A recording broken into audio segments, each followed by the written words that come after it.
بسم اللہ الرحمن الرحیم۔ السلام علیکم۔ مسلمانوں کو اور ان کے سردار فخر دو عالم صلی اللہ علیہ وسلم کو جب کفار سے تکالیف پہنچتی رہی ہیں اور آئے دن ان میں بجائے کمی کے اضافہ ہی ہوتا رہا، تو حضور صلی اللہ علیہ وسلم نے صحابہ رضی اللہ عنہ کو اس کی اجازت فرما دی کہ وہ یہاں سے کسی دوسری جگہ چلے جائیں۔ تو بہت سے حضرات نے حبشہ کی طرف ہجرت فرمائی۔ حبشہ کے بادشاہ اگرچہ نصرانی تھے اور اس وقت تک مسلمان نہ ہوئے تھے، مگر ان کے رحم دل اور مصنف مزاج ہونے کی شہرت تھی۔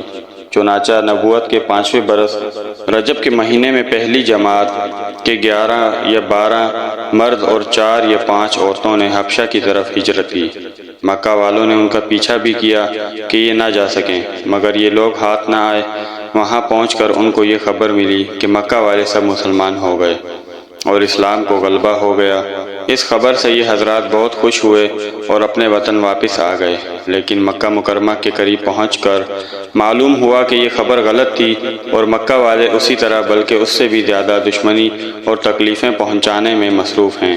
تو بڑی وقت ہوئی، ان میں سے بعض حضرات وہیں سے واپس ہو گئے اور بعض کسی کی پناہ لے کر مکہ مکرمہ میں داخل ہوئے۔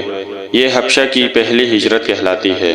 اس کے بعد ایک بڑی جماعت نے، جو 83 مرد اور 18 عورتیں بتلائی جاتی ہیں، متفرق طور پر ہجرت کی اور یہ حبشہ کی طرف دوسری ہجرت کہلاتی ہے۔ بعض صحابہ رضی اللہ عنہ نے دونوں ہجرتیں کی اور بعض نے ایک۔ کفار نے جب یہ دیکھا کہ یہ لوگ حبشہ میں چین کی زندگی بسر کرنے لگے تو ان کو اور بھی غصہ آیا اور بہت سے تحفے تحائف لے کر نجاشی شاہ حبشہ کے پاس ایک وفد بھیجا، جو بادشاہ کے لیے بھی بہت سے تحفے لے کر گیا۔ اس کے حواس اور پادریوں کے لیے بھی بہت سے ہدیے لے کر گیا۔ جا کر اول پادریوں اور حکام سے ملا اور ہدیے دے کر ان سے بادشاہ کے یہاں اپنی سفارش کا وعدہ لیا، اور پھر بادشاہ کی خدمت میں یہ وفد حاضر ہوا۔ اول بادشاہ کو سجدہ کیا اور پھر تحفے پیش کر کے اپنی درخواست پیش کی، اور رشوت خور حکام نے تائید کی کہ انہوں نے کہا کہ اے بادشاہ، ہماری قوم کے چند بیوقوف لڑکے اپنے قدیمی دین کو چھوڑ کر ایک نئے دین میں داخل ہو گئے، جس کو نہ ہم جانتے ہیں نہ آپ جانتے ہیں، اور آپ کے مالک میں آ کر رہنے لگے۔ ہم کو شرفائے مکہ نے اور ان لوگوں کے باپ چچا اور رشتہ داروں نے بھیجا ہے کہ ان کو واپس لائیں، آپ ان کو ہمارے سپرد کر دیں۔ بادشاہ نے کہا کہ جن لوگوں نے میری پناہ پکڑی ہے، بغیر تحقیق کیے ان کو حوالہ نہیں کر سکتا۔ اول بلا کر تحقیق کر لوں، اگر یہ صحیح ہوا تو حوالے کر دوں گا۔ چنانچہ مسلمانوں کو بلایا گیا۔ مسلمان اول بہت پریشان ہوئے کہ کیا کریں، مگر اللہ کے فضل نے مدد کی اور ہمت سے یہ طے کیا کہ چلنا چاہیے اور صاف بات کہنا چاہیے، اور بادشاہ کے یہاں پہنچ کر سلام کیا۔ کسی نے اعتراض کیا کہ تم نے بادشاہ کو آداب شاہی کے موافق سجدہ نہیں کیا۔ ان لوگوں نے کہا کہ ہمارے نبی نے اللہ کے سوا کسی کو سجدہ کرنے کی اجازت نہیں دی۔ اس کے بعد بادشاہ نے ان سے حالات دریافت کیے۔ حضرت جعفر رضی اللہ عنہ آگے بڑھے اور فرمایا کہ ہم لوگ جہالت میں پڑے ہوئے تھے، نہ اللہ کو جانتے تھے نہ اس کے رسولوں سے واقف تھے، پتھروں کو پوجتے تھے، مردار کھاتے تھے، برے کام کرتے تھے، رشتے ناتوں کو توڑتے تھے، ہم میں کاموئی ضعیف کو ہلاک کر دیتا تھا۔ ہم اسی حال میں تھے کہ اللہ نے اپنا ایک رسول بھیجا، جس کے نصب کو، اس کی سچائی کو، اس کی امانت داری کو، پرہیزگاری کو ہم خوب جانتے ہیں۔ اس نے ہم کو ایک اللہ وحدہ لا شریک لہ کی عبادت کی طرف بلایا اور پتھروں اور بتوں کو پوجنے سے سخت منع فرمایا۔ اس نے ہم کو اچھے کام کرنے کا حکم دیا، برے کاموں سے منع کیا۔ اس نے ہم کو سچ بولنے کا حکم دیا، امانت داری کا حکم دیا، صلح رحمی کا حکم کیا، پڑوسی کے ساتھ اچھا برتاؤ کرنے کا حکم دیا، نماز، روزہ، صدقہ، خیرات کا حکم دیا، اور اچھے اخلاق تعلیم دیے۔ زنا، بدکاری، جھوٹ بولنا، یتیم کا مال کھانا، کسی پر تہمت لگانا اور اس قسم کے برے عمل سے منع فرمایا۔ ہم کو قرآن پاک کی تعلیم دی، ہم اس پر ایمان لائے اور اس کے فرمان کی تعمیل کی، جس پر ہماری قوم ہماری دشمن ہو گئی اور ہم کو ہر طرح ستایا۔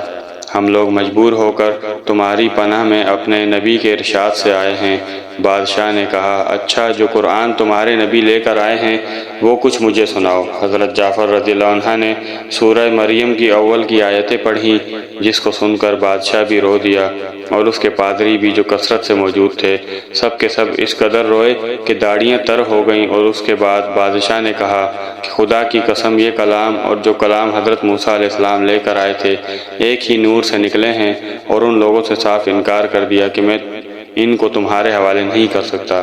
وہ لوگ بڑے پریشان ہوئے کہ بڑی ذلت اٹھانا پڑی۔ آپس میں صلح کر کے ایک شخص نے کہا کہ کل کو میں ایسی تدبیر کروں گا کہ بادشاہ ان کی جڑ ہی کاٹ دے گا۔ ساتھیوں نے کہا ابھی ایسا نہیں کرنا چاہیے، یہ لوگ اگر مسلمان ہو گئے مگر پھر بھی رشتہ دار ہیں، مگر اس نے نہ مانا۔ دوسرے دن پھر بادشاہ کے پاس گئے اور جا کر کہا کہ یہ لوگ حضرت عیسیٰ علیہ السلام کی شان میں گستاخی کرتے ہیں، ان کو اللہ کا بیٹا نہیں مانتے۔ بادشاہ نے پھر مسلمانوں کو بلایا۔ صحابہ فرماتے ہیں کہ دوسرے دن کے بلانے سے ہمیں اور بھی زیادہ پریشانی ہوئی۔